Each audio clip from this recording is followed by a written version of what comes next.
ബഹുമാനപ്പെട്ട അധ്യക്ഷൻ, വേദിയിലിരിക്കുന്ന വിശിഷ്ട വ്യക്തികൾ, എനിക്ക് നേത്രദാന ക്യാമ്പ് ഇവിടെ വന്നപ്പോൾ വളരെ സന്തോഷമായി. കാരണം ഒരു ഗ്രാമത്തിൻ്റെ അകത്ത് എപ്പോഴും ഒരു ഗ്രാമത്തിൻ്റെ നെടുന്തൂണുകൾ എന്ന് പറയുന്ന ക്ലബ്ബുകളാണ്. കാരണം ഈ ക്ലബ്ബുകൾ വഴിയാണ് പലരും പല മേഖലയിലേക്ക് ഉയർന്നു വരുന്നത്. താഴെക്കടയിൽ കിടക്കുന്ന ആൾക്കാർ ഉയർന്നു വരുന്ന സാഹചര്യങ്ങൾ ഒരുക്കി കൊടുക്കുന്ന എപ്പോഴും ക്ലബ്ബുകളാണ്. ഞങ്ങളൊക്കെ അത്തരത്തിൽ വന്നവരാണ്. കാരണം സ്പോർട്സിലൂടെയും മറ്റു കാര്യങ്ങളിലൂടെയും നമുക്ക് എത്തിപ്പെടാൻ പറ്റാത്ത സ്ഥലങ്ങളിൽ നമുക്ക് എത്തിപ്പെടാൻ സഹായിക്കുന്നത് നമ്മൾ പുറം ലോകവുമായി വളരെയധികം ടച്ചുള്ള എത്ര ക്ലബ്ബിലെ ആൾക്കാരാണ്. അപ്പോൾ ഇവിടെ ഞാൻ വന്നിരിക്കുമ്പോൾ തന്നെ സെക്രട്ടറി കുറേ കാര്യങ്ങൾ പറഞ്ഞു. അപ്പോൾ ഏറ്റെടുത്ത കാര്യങ്ങളെല്ലാം കൃത്യമായിട്ട് മുന്നോട്ട് നടത്തുകയും അതിനുവേണ്ടി പ്രയത്നിക്കുകയും ഒത്തൊരുമിക്കുകയും ചെയ്തതും നിങ്ങൾക്കിവിടെ ഇത് കിട്ടാത്തതും സ്കൂൾ കിട്ടാത്തതും അപ്പോൾ തന്നെ അടുത്ത് വേറൊരു സൗകര്യം കണ്ടെത്തുകയും ചെയ്യുകയും, അതായത് നമ്മൾ എപ്പോഴും നമ്മുടെ നാടിന് വേണ്ടി പ്രയത്നിക്കാൻ ബാധ്യസ്ഥരാണ് എന്ന് മനസ്സിലാക്കിക്കൊണ്ട് നിങ്ങൾക്ക് വേണ്ടി ഇത് ഓരോന്നൊരുക്കി തരികയാണ് ചെയ്യുന്നത്, ഇല്ലേ?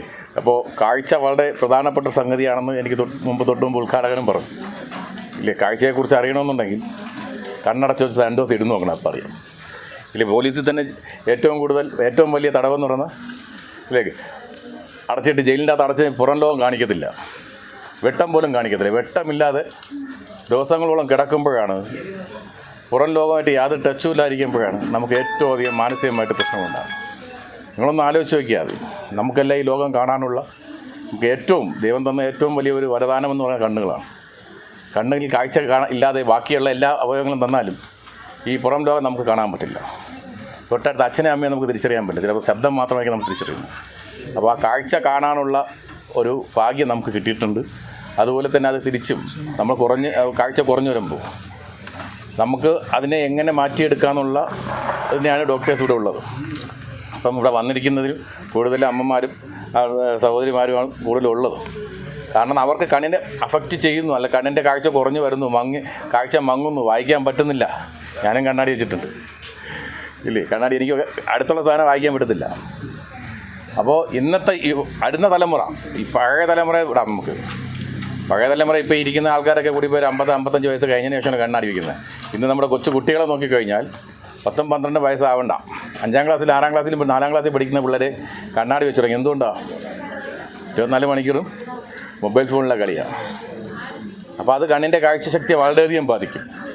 1 മണിക്കൂർ 20 മിനിറ്റാണ് പറയുന്നത്. 20 മിനിറ്റ് സമയം ഡെയിലി ഒരു കുട്ടി ഉപയോഗിക്കാമെങ്കിൽ അവൻ 12ാമത്തെ വയസ്സാകുമ്പോഴത്തേക്കും അവൻ്റെ കണ്ണ് പൂർണ്ണമായിട്ടും കാഴ്ചശക്തി നഷ്ടപ്പെടുമെന്ന് പറയുന്നത്. അപ്പോൾ 20 മിനിറ്റ് എന്ന് പറഞ്ഞാൽ നമ്മുടെ കുട്ടികളിൽ നിന്ന് കളിക്കുന്ന ഡെയിലി 1 മണിക്കൂർ 2 മണിക്കൂറൊക്കെയാണ്. അപ്പോൾ ആലോചിച്ച് നോക്കുക. കാഴ്ചശക്തി മാത്രമല്ല, അവിടെ ഓർമ്മശക്തി, ബുദ്ധിശക്തി, ചിന്തിക്കാനുള്ള കഴിവ്, ഇതെല്ലാം കൂടെ പോവുകയാണ്, അല്ലേ? നമുക്കറിയാം നമ്മുടെ കുട്ടികൾ ഏറ്റവും കൂടുതൽ ഇനി വരുന്ന കുട്ടികളെ അഫക്റ്റ് ചെയ്യാൻ പോകുന്ന ഒരു പ്രധാനപ്പെട്ട കാര്യവും അതുതന്നെയാണ്. പണ്ടത്തെ കാലഘട്ടം പോലെയല്ല. പിന്നെ അതുപോലെ തന്നെ പണ്ട് എന്ന് വെച്ചാൽ കാഴ്ചശക്തി ഏറ്റവും കൂടുതൽ ബാധിച്ചത് മദ്യപിക്കുന്ന ആൾക്കാരൊക്കെ ആയിരുന്നു, ഇല്ലേ?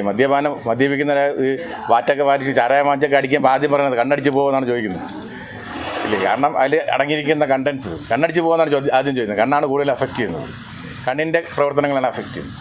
ഇന്നും അതുപോലെ മദ്യപിക്കുന്ന ആൾക്കാരെ 35-40 വയസ്സാകുമ്പോൾ കണ്ണിൻ്റെ കാഴ്ചശക്തി കുറഞ്ഞു വരുന്നുണ്ട്.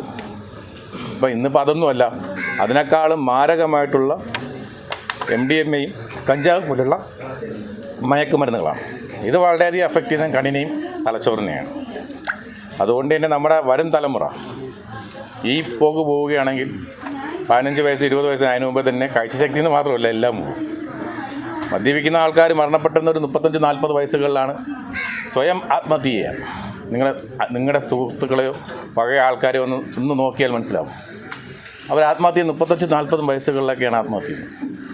പക്ഷേ നമ്മുടെ ഇന്നത്തെ തലമുറയിലെ കുട്ടികൾ, കഞ്ചാവ് ഉപയോഗിക്കുന്ന കുട്ടികളാണെങ്കിൽ പോലും അവരുടെ കാഴ്ചയെ മാത്രമല്ല അവൻ്റെ ബുദ്ധിശക്തി ഉപയോഗിക്കുന്നുണ്ട്.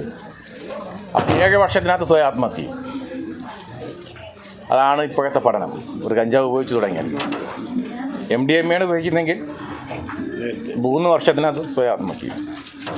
നമ്മുടെയൊക്കെ മക്കൾ ആ ഒരു അപകട ഘട്ടത്തിലേക്ക് പോകുമ്പോൾ അവരതിൽ നിന്ന് പിടിച്ചു മാറ്റിക്കൊണ്ടുവരാൻ, അവരെ കൈ പിടിച്ചുയർത്തിക്കൊണ്ടുവരാൻ, അവർ തെറ്റിൽ നിന്ന് മാറ്റിക്കൊണ്ടുവരാൻ കഴിയുന്നത് എപ്പോഴും ക്ലബ്ബുകൾക്കാണ്.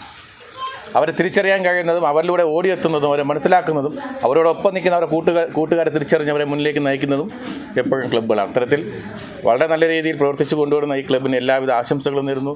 ഇവിടെയുള്ള ചെറുപ്പക്കാരെ യുവതലമുറയിൽ ഉണ്ടാകുന്ന പ്രശ്നങ്ങളെ കണ്ടെത്തി ഇവിടെയുള്ള വിഷയങ്ങളെ കണ്ടെത്തി ഇല്ലേ. ഇവിടെ മദ്യപിക്കുന്നത് ഈ ഏരിയയിലും ഉണ്ട്, മദ്യപിക്കുന്നതും കഞ്ചാവ് വലിക്കുന്നതും എല്ലാം എണ്ണമരിൻ്റെ അടുത്തുണ്ട്. ഇങ്ങനെ ഉള്ള ആൾക്കാരെ കണ്ടെത്തി അത് നിയമവ്യവസ്ഥയുടെ മുന്നിൽ കൊണ്ടുവന്ന് അവരെ മാറ്റി തിരുത്തി സമൂഹത്തിന് വേണ്ടി നല്ല രീതിയിൽ ഉയർത്തിക്കൊണ്ടുവരാൻ ഈ ക്ലബിലെ എല്ലാ ഭാരവാഹികൾക്കും പ്രവർത്തകർക്കും കഴിയട്ടെ എന്ന് ആശംസിച്ചുകൊണ്ട് നിർത്തുന്നു. നന്ദി, നമസ്കാരം.